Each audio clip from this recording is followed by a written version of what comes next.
this is a picture that I have showed a couple of times before, but it's a good illustrative picture to talk about editing as a philosophy and not just as a technical exercise. And one thing actually that struck me as well with this technical versus creative aspect of editing, I was doing a workshop recently, and again, somebody said to me, the person in question was a good photographer, very good photographer, highly skilled sort of IT guy. But I could see chatting with him that, because he was highly skilled with IT and stuff, I felt, maybe rightly or wrongly, but I felt that he was constantly trying to accumulate technical knowledge about the software.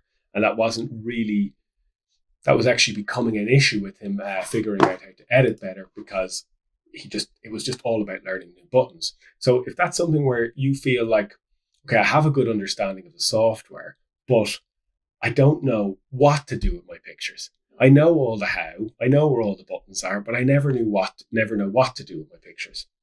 So the bit of advice that I gave to him there was simplify your editing process for a few weeks, even a few months.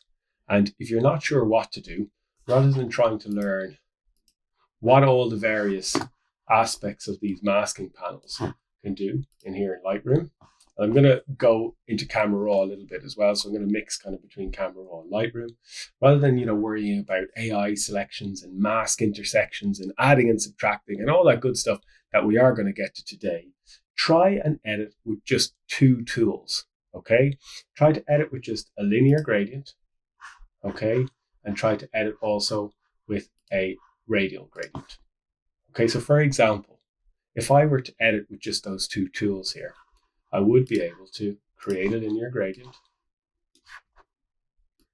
darken the sky, get another linear gradient, darken it a little bit at the top, take a radial, draw it on like so, and lighten the middle. Maybe add a little bit of warmth to the middle.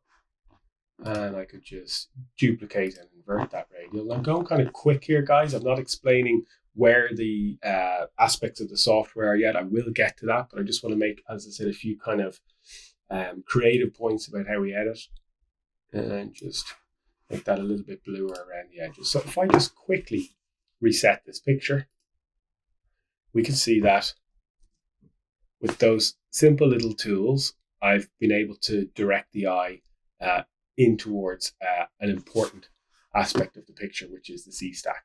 Now, I know that the masking, could be better there, and there's various other things that, of course, we could do with it. But I just wanted to make the point generally that even with very simple tools, the linear, because we can darken skies with linears, we can darken corners with linears,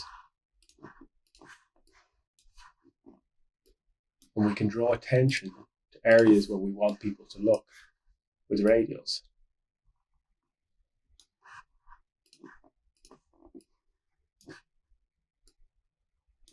So very quickly, with two very simple tools, I've drawn attention to where I want people to look. And that's a key part of the philosophy of editing. I think for anybody, whether you're, I've been really lucky to do workshops with people like Nick Page or Joel Tinchler, who are highly skilled people in terms of post-processing. And they have various techniques which are super interesting, worthwhile to learn, all those things. But what they all have in common is that they try to direct the viewer through their picture. That's something that every single person does. It doesn't matter if you're using Lightroom or you're using Camera Raw or you're using Capture One or whatever it is. Underlying all good editing is good direction through the scene to bring your viewer through the scene. So again, removing that technical piece, if we're starting off the process and we're not sure how, or we're not sure what to do, we know how the software works, but we don't know what to do with the software. Begin the process of editing by asking yourself, what are the most important parts of this picture? Where do I want to direct the viewer? What do I want them to look at?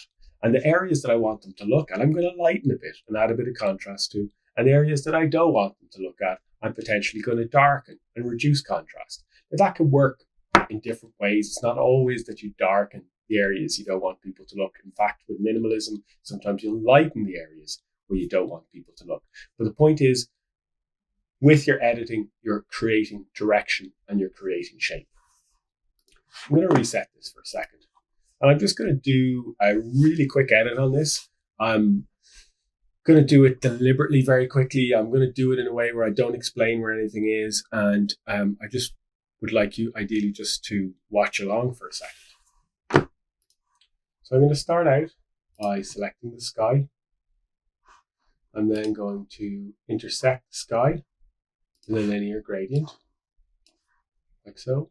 That's a little bit wonky, so I'm just going to fix that if I can. Pull it down a little bit. Sometimes I can never remember which point it is for the rotation.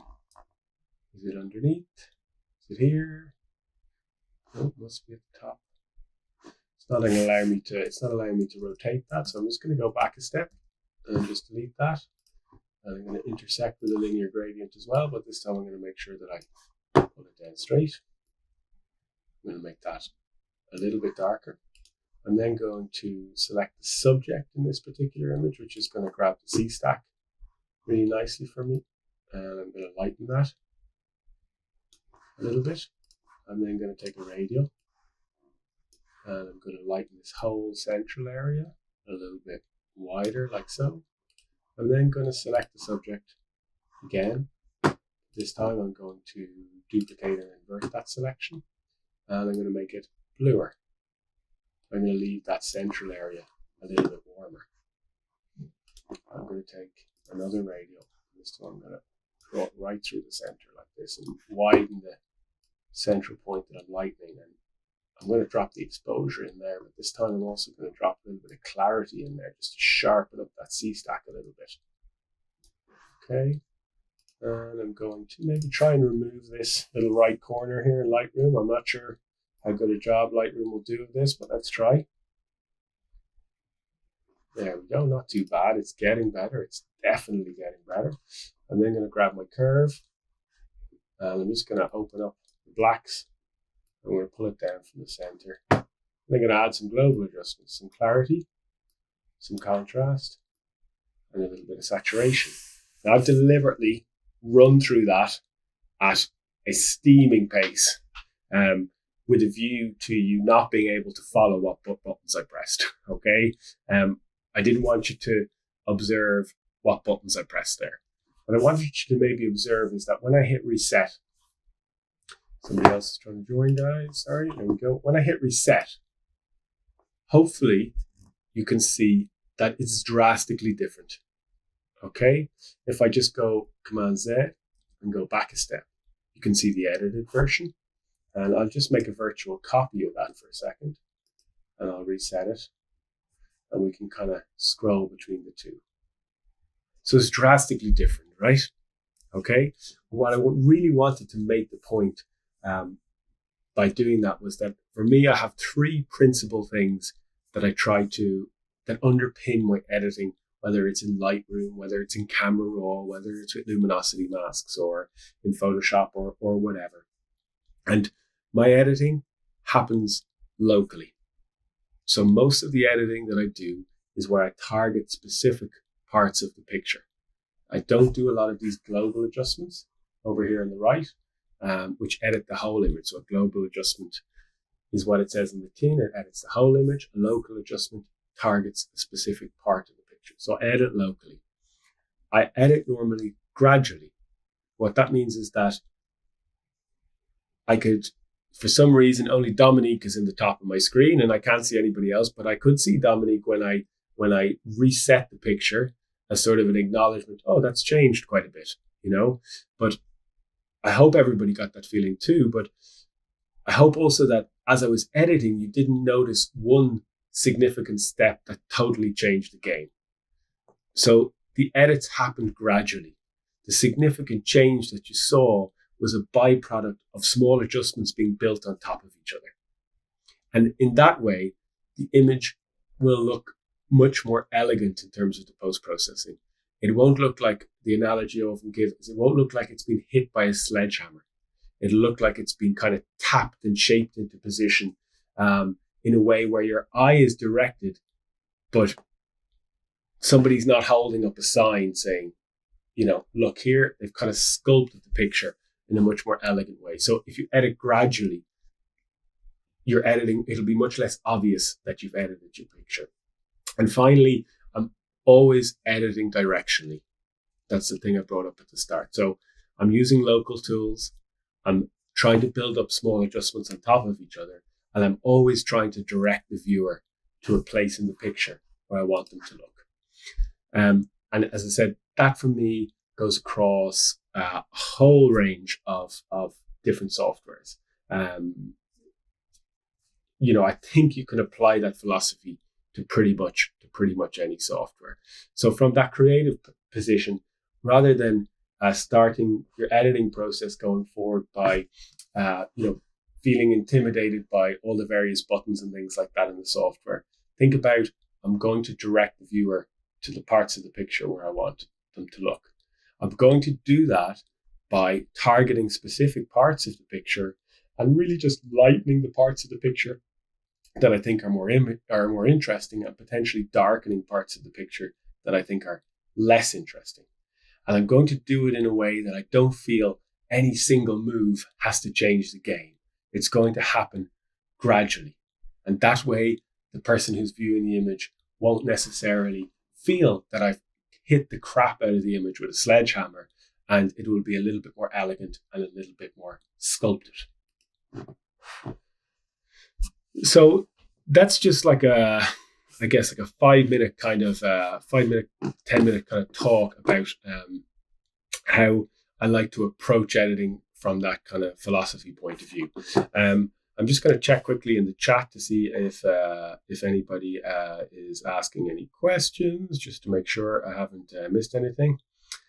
Somebody's asking me about, do you use the exposure slider in that process?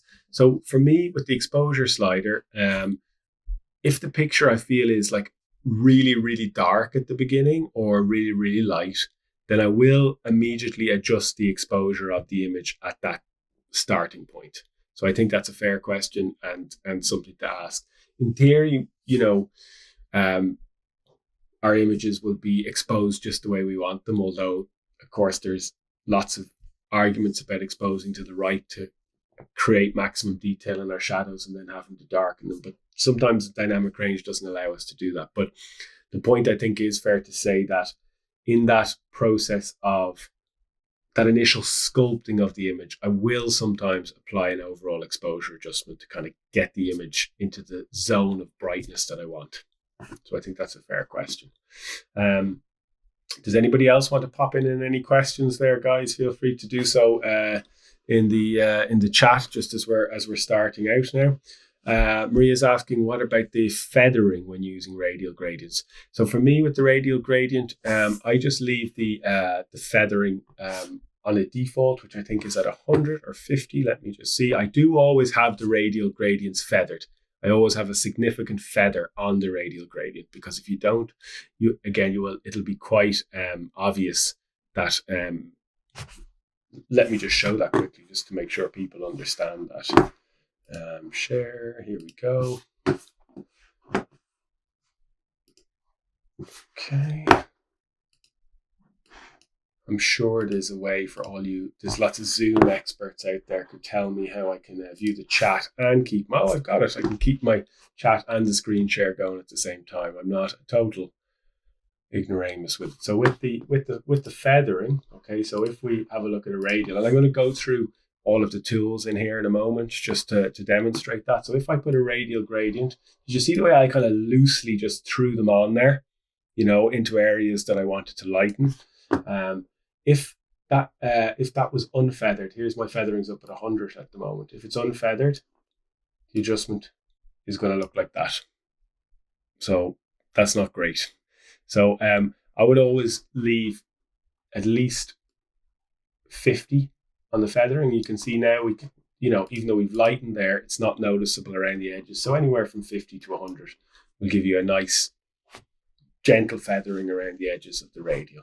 So I think that's a good sort of segue to jump into the various tools that are here in Lightroom. And I should also say, because it's important to note that if we're looking at files like this in Camera Raw, because I know some people are Camera Raw users and some people are Lightroom users, so we'll always have a bit of diversity in that respect. So I'm just opening Camera Raw now as well for a second.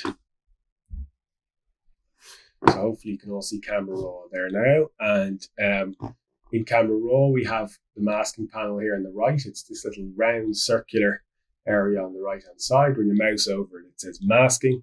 And when we click on it, it opens up subject, sky, background, object, brush, linear, radial, and all the various specific masking tools that are also in Lightroom. So when we look in Lightroom, and we have a image, and we click on this masking tab, we have subject, sky, background, object, brush, linear, radial. So everything that we look at here, and I'm going to stick mostly in Lightroom, is totally applicable to Camera Raw if you're a Camera Raw user. Just find more people are in Camera Raw or are in Lightroom, are a lot more in Lightroom than Camera Raw. That's why I tend to do these things more focused on the Lightroom aspect of things. It is important to note that once you create one mask, this panel opens here on the left-hand side. And to generate any subsequent masks, you have to hit Create New Mask at the top here. That panel that appears at the outset of the masking process is no longer there once we create one mask. So that screen will change for sure. So a quick run through on this panel and what the various bits are in it. I'll reset it for the fun, or at least I'll go to this image here and reset it. Okay, so we have a sky mask. That does what it says in the tin. It selects the sky. I never adjust the sky with the sky mask because I find when I adjust the sky with the sky mask that it leaves a very hard line along the edge. Okay, I should restate that. I never adjust the brightness of the sky with the sky mask because I will sometimes adjust the contrast of the sky. I will sometimes adjust the white balance in the sky with the sky mask, but I find when I'm trying to adjust exposure that it leaves this hard line. So normally when I'm trying to adjust the sky, what I do is I create a sky mask and then I do an intersection of a sky mask with a linear gradient. Okay, so what that basically means is that if I go back a step for a second, okay, I just create a linear gradient and I pull it down over the picture, you can see the area in red is indicating what's selected. Okay, and if I apply an exposure adjustment to that linear gradient, you can see that it's coming all the way down the image. It's predominantly at the top of the linear gradient. And as we work down, it sort of feathers out, but it is adjusting this entire area. And if I pull that linear gradient closer together, you can see it becomes like a hard linear gradient. And that's maybe if you use grad filters, think about it as like a hard or a soft graduated filter. It's a good way to think about it. But that essentially, it controls the hardness of the softness. And as we pull it down, it'll affect the whole image. We can pull it all the way to the bottom and it won't infect it. It'll affect that part of the picture. If I go back a step though, okay, let's just delete it actually. I've gone too many steps. Let's just delete it and I select the sky first, okay? And then with that sky mask, I use those three little dots on the right of the sky mask, okay? And I hit intersect with linear gradient. So now if I intersect the sky mask with a linear gradient, that linear gradient, when I pull it down, will only work inside the sky mask. It doesn't matter how far I pull it down. You see the red is now confined to the area of the sky. Now, I find that really useful for adjusting skies because what that allows me to do, you see, is to control.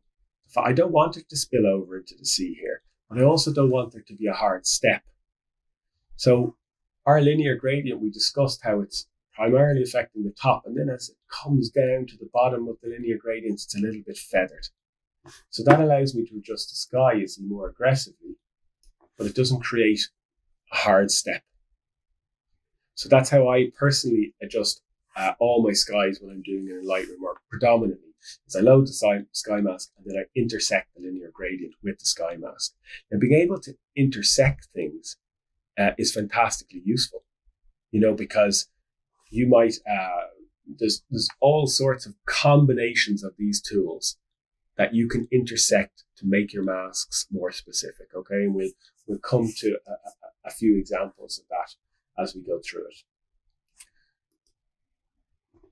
The other AI masks that are in the masking panel that I use anyway, I don't personally select people because I don't very often shoot people. So I don't use select people. I personally don't use select background really either, because again, it might have a function in landscape photography, but I think it's primarily for selecting the background of people. But I do sometimes select subject, even though that has a person figure beside it. If you're shooting kind of things like this that have a very specifically defined object in them, selecting subject will make a selection of that subject quite regularly for you. Now, I'm obviously picking a very easy example for myself there because, it's so clearly defined, but you never know what the mask will select. So sometimes I just hit select subject here thinking maybe it'll get the top of the mountain. No subject detected. There's too much detail along the bottom here. But selecting the subject is a worthwhile click sometimes just to see what it'll grab within the image for you. So for example, if you're Dublin based, it'd often grab the towers and pool bag for me, as a quick subject select. So it's worth sometimes having a little click on the subject select to see what it'll get. The other ones that I definitely use are the object, the linear gradient, and the radial. Let's have a quick look at the object select while we're here. So the object select is a bit like the subject select, but you kind of direct it. So if you were to press object here, let's say I wanted to just get the middle area here. I'm just going to draw around the edges like so. And very roughly, you can see my drawing skills are not the best. Let's see how it does. Okay, so it's just selected that middle area. Not perfect, I would say. Let's say we wanted to get this area in as well. We can also add and subtract with our masks. So I can add another object select to the existing one. So I'm going to hit add and objects again and just draw along this line again and see how we do.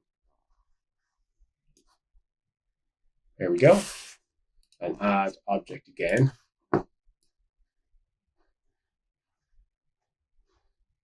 And there we go. So now we've got a rough selection across this middle area of the frame. Now, it wouldn't be a great selection for being too aggressive, but for example, I could make that area a little bit warmer.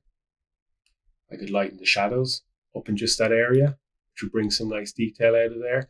So what I would say about the object selection is it definitely will direct the selection towards a defined edge, as we've seen here, even though it's not super defined, but it'll follow the edge a little bit for you. I don't find I can aggressively adjust brightness within my object selections. So I find it good for getting a rough selection, and a rough selection would allow me to basically open up shadows, adjust white balance a little bit. But if I went to then, adjust exposure with this, we'd probably see, let's have a look. No, it's not bad actually. I was going to say we'd probably see some haloing along the edges and things like that here, but actually it's not bad there, I have to say. But it is definitely something to watch out for with the object select. Don't be too aggressive with what you do with it.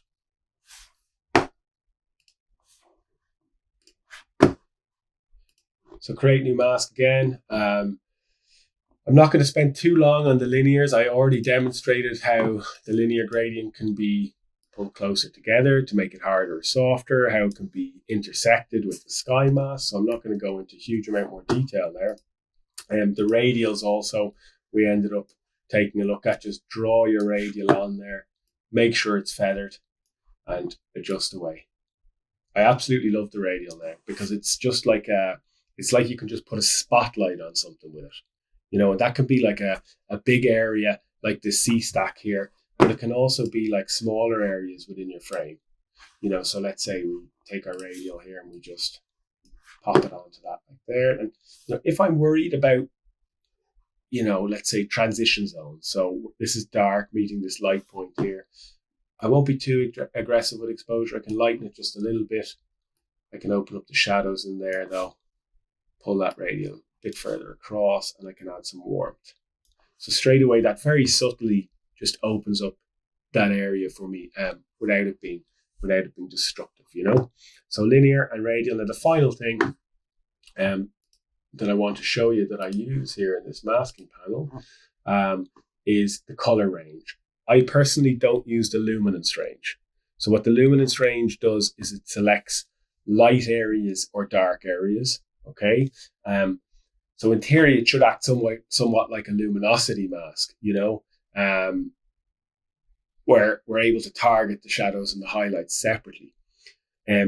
Remember that term feathering that we discussed when we had a little look at the radial, and somebody asked about the feathering, and then when we threw the radial on there, we could see very clearly when it was feathered and we couldn't see the edge of the radial, and when it was unfeathered and we could see the hard edge of the radial. In theory, luminance range masks are meant to be beautifully feathered. Okay, they're meant to pick up the shadows and the highlights and have smooth transitions in terms of where we edit. My experience of them is that they do not provide smooth transitions in the feathered areas, and that generally, anytime I've tried to use them so far, they just destroy the contrast and the area of feathering between the light area potentially you're trying to select and the dark area is very, very poor. Let's get a luminance range. Okay, and how this works is, I haven't used it in a while. We drag this area from the left here. We can see we're kind of trying to confine the adjustment to a brighter area, and this will make it less feathered or more feathered, this little arrow. So let's say we were trying to adjust this bright area here. We have a kind of a mask in there. Let's not worry about the sky for a second. We bring the exposure down. It's actually not too bad there, I have to say, in this area. Maybe they're improving, but the contrast does look funky here. Look at these leaves. They look kind of odd. And that's actually a very mild example of the problems I've seen with it. Look at that. Well, there you go. That's a better example of the problems with it. Look at the state of the contrast on the mountain. So if I turn this on and off now, see how it's totally muddied the contrast on the top of the mountain. And that's not even a very extreme luminance mask. I've applied quite a bit of feathering and all that to it. It's maybe it can be used for subtle adjustments, but again, look at the trees.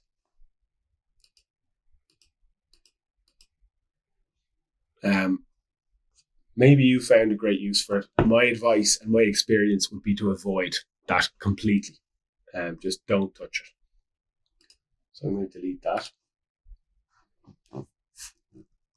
Back for a second. Okay. I would say though that I do find the color range mask a little bit better. And I guess sometimes with color range, I'm not always trying to brighten the exposure too much. So that probably helps. What I mean by that is that think about masking like this. The more aggressive you want to be with the adjustment, the better the mask has to be. So if you're like a fine art black and white photographer, and that type of work, guys, you see that has like that real extreme contrast in it, like Joel's, and in those situations where you're trying to be super aggressive with the picture, you need an incredibly good mask. But if you're just trying to make minor tweaks and build them on top of each other, sometimes you don't need quite as good a mask. So for example, with the color range, I find it very useful to select the yellows here. And I'm going to hold down Shift. What that's going to allow me to do is add numerous colors to the mask. So I've probably selected a little too wide now. So I'm going to go Command Z and go back a step. And I'm going to hold Shift down and I'm going to click on this yellow here. That's a little bit better. It's not quite spilling out into the sky. It's in the mountain. We can see it has selected parts of the foreground as well, which I don't really like. But it's not a bad selection, but let's use this as an opportunity to illustrate one final feature of how the masking panel works, because we saw that we could add object selects together. We can add combinations. We can add brushes and linears and skies. We can add all these things together to get the mask we want. We can intersect selections to confine our adjustment within a specific area. But we can also subtract. So let's say we just wanted to lighten the trees through the middle here. We could hit subtract, and using the brush, we could just brush the adjustment out of this area in the front. Now I can see my brush is unfeathered because I can see how hard the line is that it's leaving. So that's operator error. I'm going to hit Command Z and go back a step. And I'm just going to hit subtract again, subtract with the brush, and just make sure my feathering is turned up. And that just allows me to kind of smoothen that out a little bit. I can also hit subtract and subtract sky, just in case there's any adjustment that's spilled into the sky. And because again, we're not creating, a mask that needs to be super defined, we can just nicely warm up those yellow colors through the center and bring some real glow to the larch. Again, though, it's not like a too complex an adjustment. So that's why that loose enough kind of masking works really well. Finally on this, don't forget all of these things that have just happened in Lightroom happen the exact same way in Camera Raw. It's just that this little circular adjustment is here on the right hand side, whereas in Lightroom we grab it in here. The final point I would also say just on the masking panel for me is that I don't personally use the brush to make selections because I find that the edges of it can look very contrived and very artificial. So if I'm trying to lighten somewhere, make a selection, I would generally use the radial or the linear. I will also use the sky select. I will use the color range, and I will combine them together. The only time I personally use the brush is, as you just saw there, which was to subtract a part of the adjustment. And I find that it can work okay to subtract things, but I don't find it works personally for me to make selections. Okay, I just got a couple of questions coming in there, so I'm going to try and deal with them before I move on to another topic. And pop in anything that you want there, guys, in the question section. Would linear be the same as far as feather? Yeah, so for me with the linear, that's a good question. So with the linear, in terms of the feathering, let's say, how I normally use it, it depends on the image, but I tend to leave the feathering that comes into it as a default. Occasionally, I'll pull it a little bit closer together, which reduces the amount of feathering if I'm not getting this area around the horizon line dark enough. But generally, I'll leave the feathering that's applied as default. Like this is feathered when you pull it down to begin with. So that's a good question as well. Dominique is asking, will we get a recording of the session? That is distinctly possible, Dominique. I am recording it anyway, and I was thinking to try and maybe share it on YouTube or something like that afterwards, and then send you guys a link.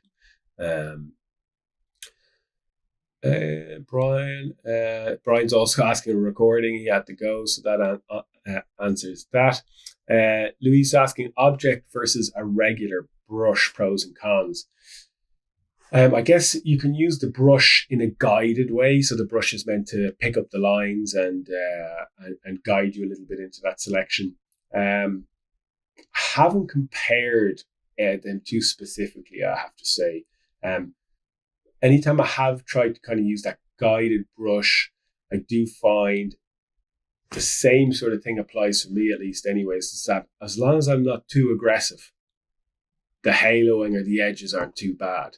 And what that means for me is that if I'm trying to lighten something, I'm not ripping the exposure up with a brush or a guided brush or object selection. I'm maybe just lightening the shadows within that area. So that's what I would call localizing a local adjustment, because you've created a local adjustment of the stack or whatever it is, and then you haven't tried to apply the exposure, which is a global adjustment. You've applied the shadows adjustment, which just targets the darker areas within that. So that can be a way to kind of mitigate a little bit that tendency of that guided brush or the object select to for haloing and things like that. But I'm sorry, I can't speak on in too much depth the pros and cons of either approach. Just to say the con is if you're too aggressive in either, I think you're used. Jer is asking me, you see me lift the black side of the curve and pull down the middle on a number of images. Can you explain what's happening there and when you'd use this technique? Yeah, there's no problem. That's something that I've used more extensively, I have to say, of late. So what it does really is, if we just go into our global adjustments, and I'll just reset it there for a sec. Okay, so that's without it. So I tend to use this curve if I'm dealing with a very moody image and I want to get like a bit of drama into the picture. So if I darken the picture with exposure, the picture gets darker, of course, but it darkens the entire picture. Yeah, so it's darkening everything in the image. If I pull a curve from the center, it'll also darken most of the picture, but I can adjust this a little bit differently. So when I'm using this curve, what I tend to do is I call it normally, I don't know if it's the correct term, but I would call it unclipping the blacks in the left corner. What that means is I just lighten from the left corner here, just a smidgen. I don't know how well you guys can see that, but what that does is it just lightens the blacks a little bit. So then when I darken, the darkening is a little bit more subtle. Hopefully you can see that there. You're just darkening, but not darkening the darkest bits, if that makes sense. Like, it's just because you've lifted the darker bits, you've unclipped those blacks, and then you're darkening. And what I find works to get a real moody image like that is when you do that technique, then you use your radial to direct the eye to where you want to go. And that can work really nicely. So even if we took look like this from the very start, and again, we did this linear here, and we're just going to use our basic tools, okay? Let's get another radial to get this going at least a little bit in the center. Okay, and we come back, and we get that curve, and we unclip the blacks down the bottom left, like so. It flattens it a little bit, and then we pull the darkness into it, and then we get our next radial. We go back again. That's where I want you to look. Bit of exposure. And then when I really want to finish that off, I won't just do exposure. I lift the whites, and I'll also lift clarity into that area too. And so there, with a few very quick adjustments, you can see the mood, hopefully, that eye being directional, it being local, it being gradual, but that little curve adjustment is a nice way to not make everything totally black when you're doing that as well. Okay, thanks for those questions, guys. It's appreciated. I mean, get the feeling like you're not talking into totally a vacuous hole. You get a little bit of feedback, so I appreciate it. Okay, so I'm going to cover two more things this evening. I'm going to cover a little discussion on advanced masking and a sort of an entry point into that. And then I'm going to just talk a little bit about blending exposures, what techniques are relevant in what situation, and hopefully a really nice insight about how to make your automated blends look a lot better. So let's take a look at the masking piece first, and we may as well stay with this image. Excuse me. So I'm going to just open this picture from Lightroom into Photoshop. Oops.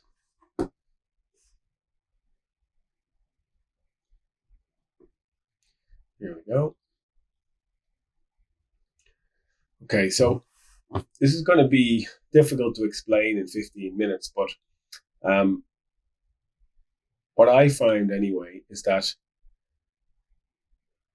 when I really want to get specific with my targeting and to really get a detailed a really detailed lightening or darkening of a specific area, a more aggressive approach to my editing, that while the masks in Lightroom and Camera Raw are fantastic, sometimes they're not good enough to target the areas of the picture that I want to target.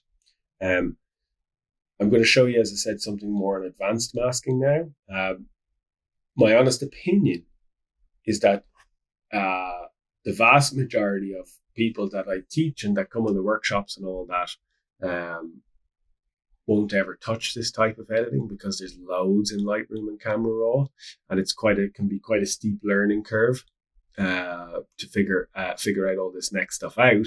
And while it will improve your editing if you figure it all out, it is quite a bit of work to get there. For some people, it's not worth it. But anyway, let's take a look at it. So I use this thing called the TK luminosity mask or multi-mask panel. You can check that out on goodlight.us. And if you're looking for a kind of a thorough explanation of how the masking panel works and what all the buttons do, I would highly recommend looking at Sean Bagshaw's website. Outdoor Exposure, I think, is Sean's website. So that's where you get these things. But what's happening essentially is I have a plugin in Photoshop now where I can create masks. Okay, and it's not going to be there as a default. So I said you have to buy the separate. I think it's about $30 or something like that. It's not madly exposure. Louise has just posted Sean Bagshaw's link there. I can see Outdoor Exposure, and I see a sharpening question. I will come to that, Rebecca, when I've done a little bit on the luminosity masking. So white reveals and black conceals. Does everybody understand that? Does anybody have no understanding? I'm sure some people have an understanding, some people have no understanding. But essentially, what that means is that when we're looking at masks in Photoshop, is that the area in white reveals, it can be adjusted, and the area in black is concealed or masked out. Okay, so if I wanted to create masks of this image, they just look like black and white conversions, really, don't they? That doesn't, because it's inverted. But essentially, these views that we're seeing of the pictures are representative of the tones within the picture. And there are a means to select specific tones within the image. So if we just come out of this section for a second and we say, well, I would like to lighten the light tones around the edge of the stack here. That would be useful, wouldn't it? So I could draw a radial on here, and I could draw a radial on here, and I could lighten them. I could possibly intersect my radial with a color selection of the lighter tone to make it more specific, or I could try and intersect it with a luminance selection, but that, as we've seen, is probably a futile exercise in terms of having decent contrast. But I know with my luminosity masking that I can really target these lighter and darker tones quite effectively.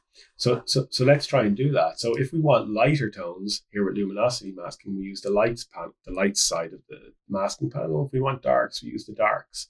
So I'm going to go with lights 2. You can see that this is partially selected. Remember, we said white is revealed and black is concealed. But in a situation like this, I would definitely apply a levels adjustment to it to adjust that mask a little bit. You can see now it's selecting a little bit better around here. And how the masking panel works is it's kind of threefold. Is you select either a lights or a darks mask, as in you select either some highlights or some shadows, and you can select them to various degrees. Then you have this lighter gray section, which essentially modifies that adjustment. So you see how I modified that with the levels. So I made it a little bit more contrast in the mask, which selected this light water a little bit more extensively for me. And then you have an output section. So choose the mask you want, modify it a little bit, and then output it onto something. Okay? In this case, and in a lot of cases, what I'm outputting luminosity masks onto is dodging and burning layers. Okay? So in this case, these two guys here are my primary buttons.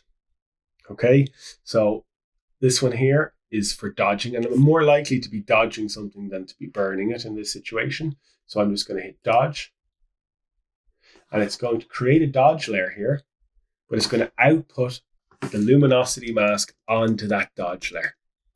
And now when I go and brush on the image, and I can control the severity of that dodge up here with the opacity. So I'm going to bring this back down to like 30% or something in that region. Now I can start to dodge this area. You see the way it's starting to just lighten the water, the lighter parts of the water, and it's not affecting the darker parts. Now the water here looks awesome, doesn't it? But it's made a boo-boo up here. You see how it's spilled out too much in there? So that's too light. Okay, so that's not good, but we can correct that. But hopefully you can see that we've been able to target the light areas, and we've been able to just lighten the light areas without affecting the dark areas. And that can be very effective for how contrast looks in our image. What about fixing this? How do we fix this? So it'll often happen that, a mask that we create isn't absolutely perfect. That's something that took me a while to learn when I was trying to use luminosity masking, was that I expected the mask to always be on the button, of what I wanted to adjust, because these luminosity masks, they are the serious stuff, right? They can target anything. But I personally still find anyway that, it's certainly not always the case that the adjustments is absolutely perfect.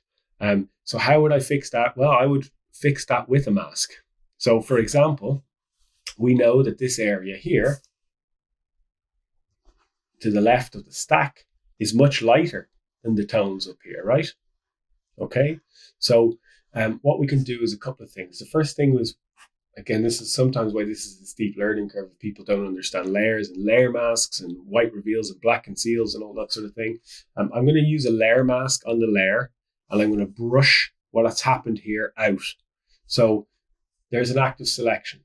These marching ants show me that there's an active selection. Okay, so what I'm going to just do is I'm going to hit select and deselect just to remove that selection. And then I'm going to add a layer mask. And then I'm going to take a brush on black with a low opacity of 10%. And I'm just going to brush the damage out of that area. And now my adjustment has just been applied to where I want it. Now I could have been even more specific about that. Okay, because what I could have done is, instead of just brushing on that area, I could have used my luminosity masks. So we used, I believe, like lights 2, something like that, to select that water. And then we used a levels adjustment to adjust that a little bit, okay, to adjust that lights 2 slightly. But if we look, this area is much brighter than the rest of the picture, isn't it? So how about we take a look at lights 3? Oops, that's dark 3, operator error, lights 3. So that gets a selection on just that specific area now, you see? And we could also apply a little levels adjustment to that area. And then we could load that as a selection, okay? I'm going to do that again, guys, because just if you're not familiar with this, just for a second, let me just go back a couple of steps. Okay, so we added the layer mask. We want to fix this bit, because the point I wanted to make is we looked at lights 3. Oh my God, I did the same thing again. We looked at lights 3. We decided this got us somewhat of a selection here. But the reason I went all the way back there is I wanted to make the point. Then we modified it. So make the lights mask, modify it to make it a bit more tailored to your needs. Okay, and then we have to output it. Previously, we outputted it as a dodge layer. This time I'm going to output it as a selection onto the layer mask. Stuff is getting complicated. But essentially what it means is that I'm loading this lights mask back on here to the layer mask. And now when I brush on it, it'll just protect any shadows that have been adjusted. And it'll just fix this specific lights area. Sometimes masks like that, it looks a little bit funky to me around the edges. So what I might do, just to make sure there's no funkiness on the edges, is just deselect it and then give it a couple of little brushes around around there to make sure it's okay. But that's a lovely adjustment now, isn't it? You see the way that's creating this V at the front of the image because we've been able to really target in on those lights. And I'm not sure if we would have been able to just target those lights in Lightroom. We've got other shapes along this side here. Let's try and get these areas. Let's say lights 2. It's not great, is it? It's got a little bit. We can modify the mask, apply a little bit more contrast to it, something like that, and then dodge it. Let's go with a stronger opacity of 70%. There we go. Now we're starting to, that's too much. Go back a step, 30%. Still too much. Back a couple of steps, 10%. Just lighten the lights within the stack. So it's the masks at the basic point of it is we can select light stuff and we can select dark stuff. We need to be able to understand what a mask looks like. When we see that black and white representation of tones on the screen, what that's representing, that the white reveals and the black conceals. So we need to understand that too. We need to also have some understanding of how this panel works in regards to, there's a range of lights and there's a range of darks we can select. There's also a range of midtones. There's color selections we can make. There's all sorts in this panel, but I'm going to try and keep it as simple as I can this evening. We select the mask. We modify that mask in some way, like underneath here, and then we output it. We might output it straight onto a levels adjustment or a curve or something like that. I personally find I'm outputting on to dodge and burn layers, and I'm outputting when I'm blending. So for example, if I want to if I want to blend in a lighter part of the sky from a second file, I'll quite often create a luminosity mask which selects that lighter part of the sky, and I'll output that as a selection onto my layer mask, which will allow me to control the highlights within the sky when I'm blending.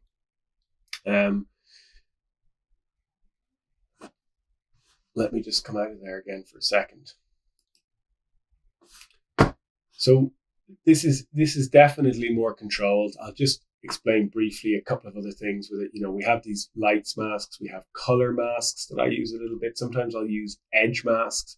I find edge masks great. So if I just click that for a second, you'll see it selects all the edges.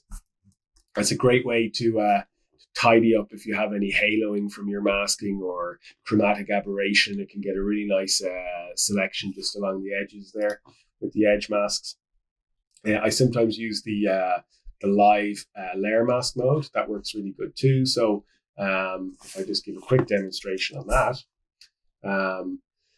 So let's say we do, instead of doing that curve adjustment that we talked about in Lightroom, we can also apply a curve in Photoshop. And if I lift the blacks and I make it really dark, that's a little bit too much, but we can do that curve adjustment in here. Okay, you can see it there.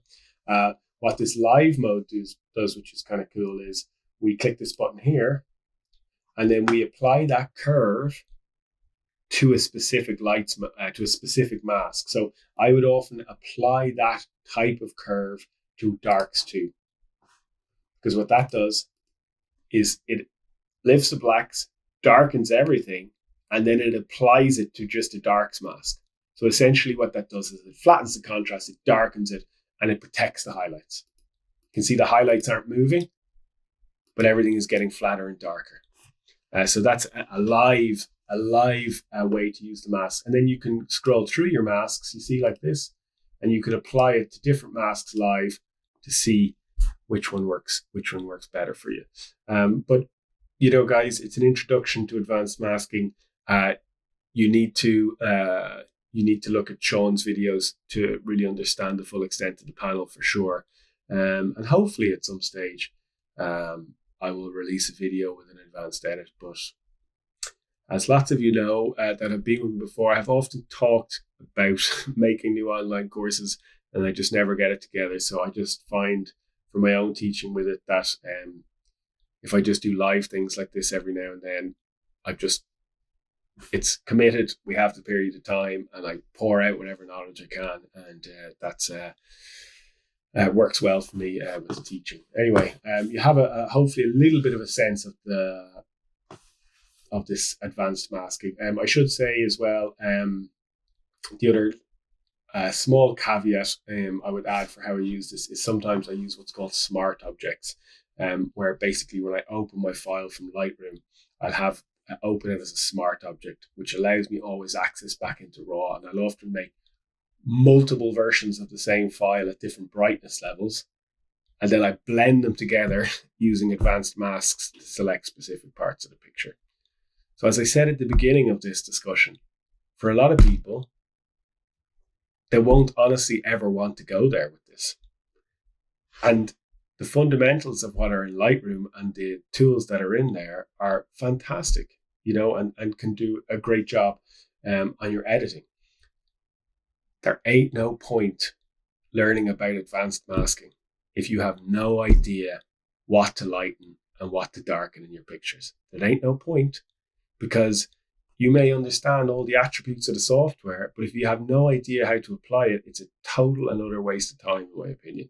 And that's why I would say to you guys, if you feel you're accumulating more technical knowledge, but you're not getting anywhere with your editing, rather than try to learn luminosity masks, try to edit with two tools, your linear and your radial, and see can you direct people's eyes effectively through the picture with just those two tools. Because if you can't do that, then forget about this. It's a waste of your time. It won't make you better at editing. Okay, I'm going to just check and see if there's any more any questions in here. I'm going to have a quick look at the blending before I finish. No worries, Michael. We'll see you in Norway. And I can see Joe posted in the goodlight.us link to Tony Kuiper. That's great, Joe. Thanks a mil for that. And Louis posted outdoor exposure. Oh, Rebecca had a question. Do you sharpen before opening in Photoshop? And if yes, at how much? How do you sharpen again at the end of processing it again? By how much? There's a few in there, Rebecca. So what I will say is, for me with sharpening, what I typically do is I view the image at the size I'm going to print it at. I never sharpen until I'm going to print. So let's say I'm going to print a 20-inch print. I will resize the file to 20 inches.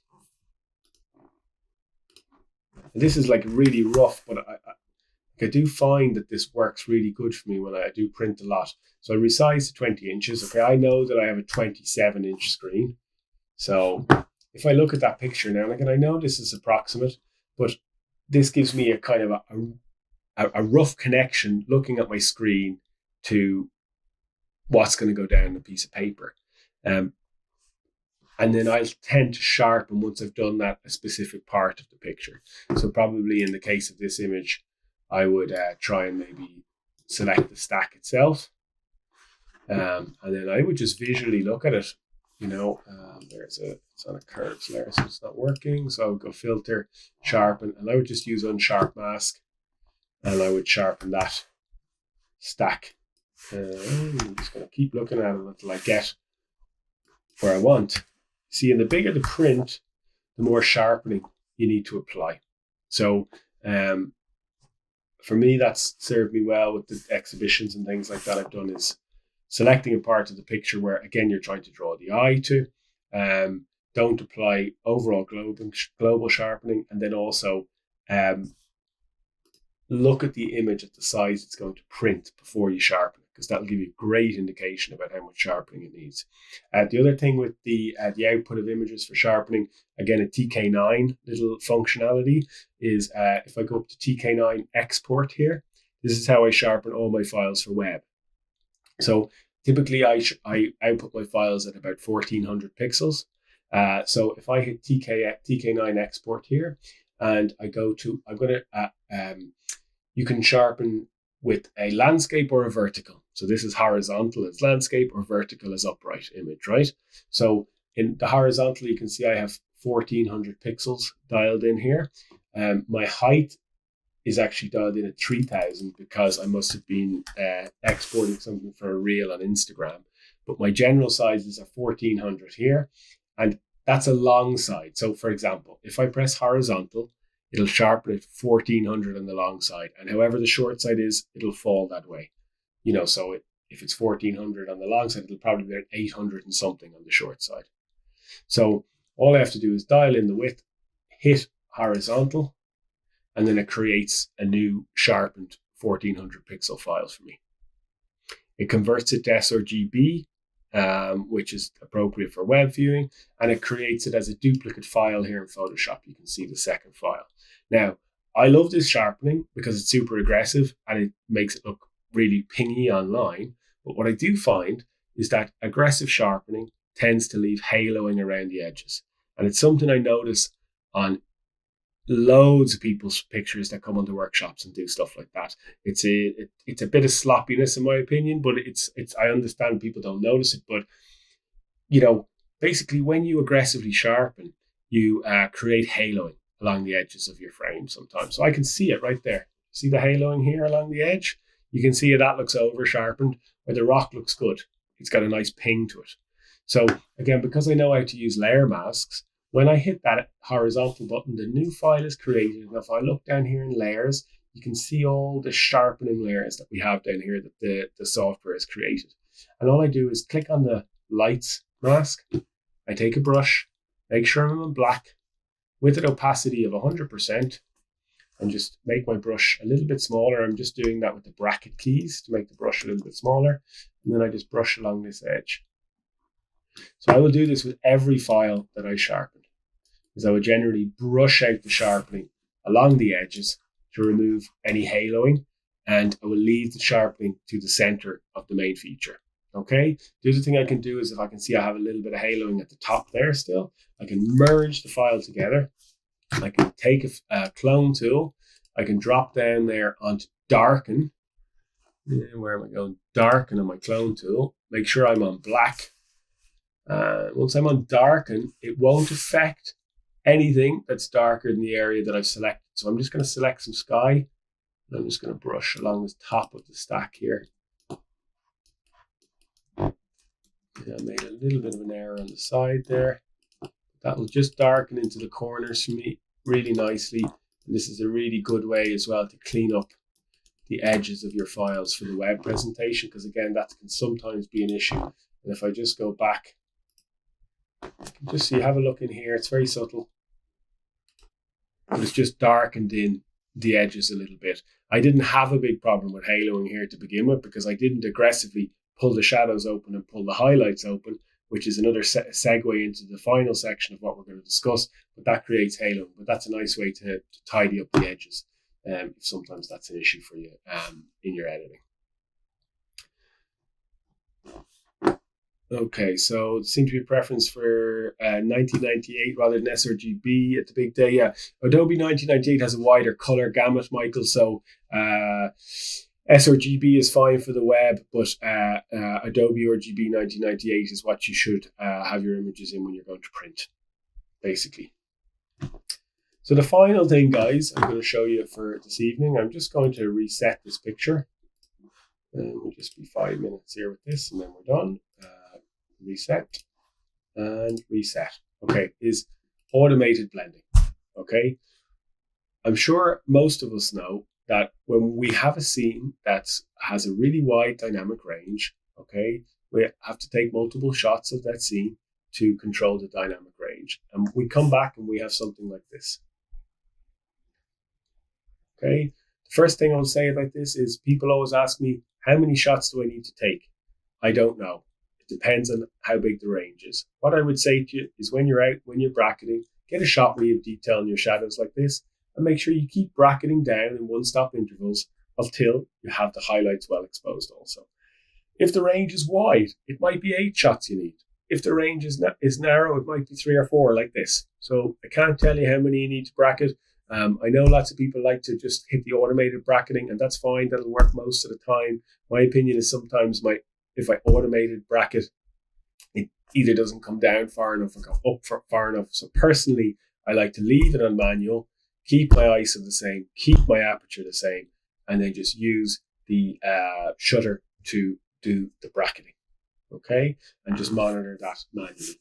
But really, the point I wanted to make with this, because it's quite easy to show you that we just select the images that we want to blend together. We right click on them, and then we hit Photo Merge and HDR, and that'll bring the 4 files together into a merged image, which encompasses the dynamic range of the 4 files that we tried to merge there.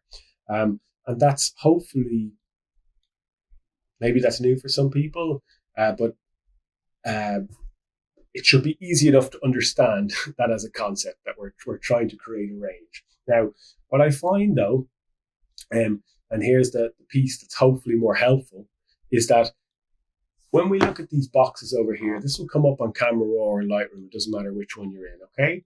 And I would leave auto align ticked here.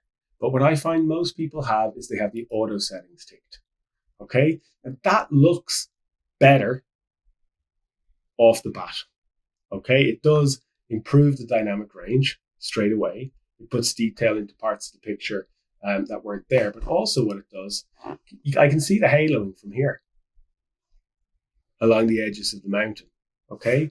And it also creates a kind of like a nasty contrast in the picture, because when you have the auto settings ticked, I'll just hit merge. When you have the auto settings ticked, what it's going to do is it's going to pull at the shadows aggressively and it's going to pull at the highlights aggressively to try and extend the dynamic range. And that can create all sorts of haloing in your pictures. And it also, what it does is it creates a dynamic range that's not directional.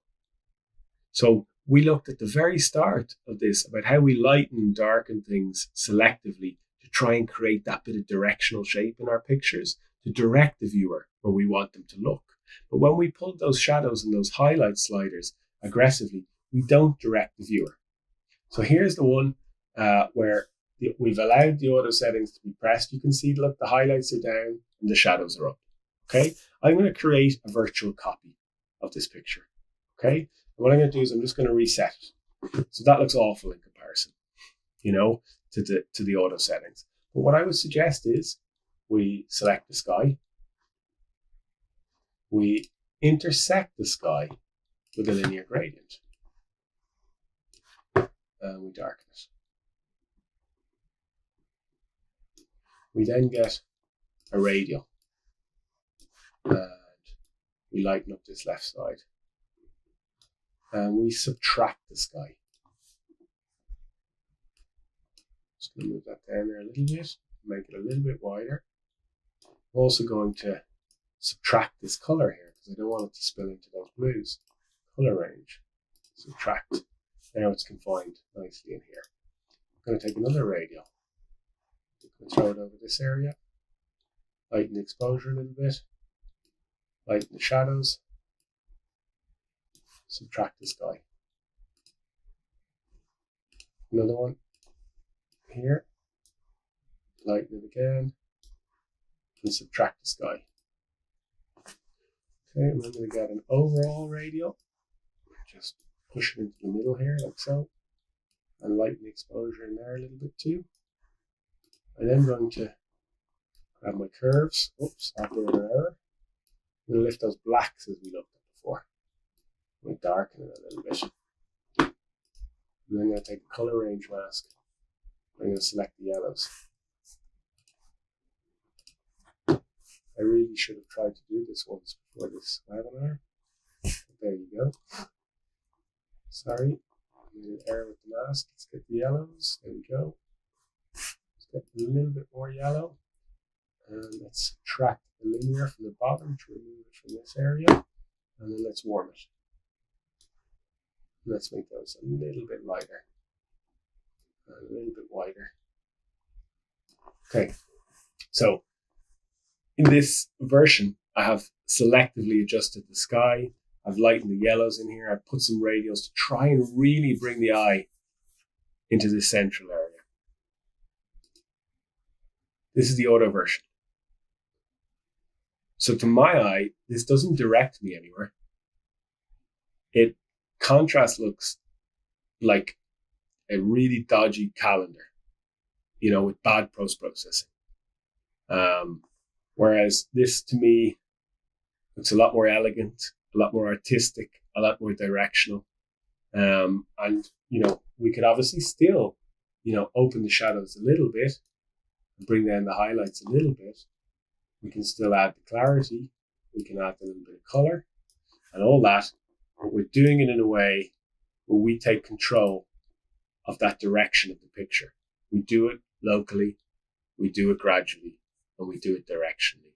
And the merge to HDR is just a functionality that brings the information together, and then you use that information in the way that you want to direct the viewer to the picture. Don't let the auto settings pull you in and go aggressive with these shadows and highlights and make the contrast look pretty ugly. Okay. Any questions, guys? That's about all I have prepared for this evening. I hope it was in some way useful. I will try and get a recording out to you guys some way on YouTube. I think I'll do it. I've recorded it anyway on QuickTime, so I'll just get it up there on YouTube somehow. So you can see lots of thank yous coming in. I appreciate it, guys. It's good to see you all. I know some of you for my regulars, that will be a refresh rather than super new information. But hopefully it's useful at the same time. And yeah, thanks so much for coming in. Anything else to say? Any other questions, guys? Pop them in there now. I'm just seeing lots of thank yous come in there, so that's very kind. I appreciate it. Thanks, guys. Appreciate it.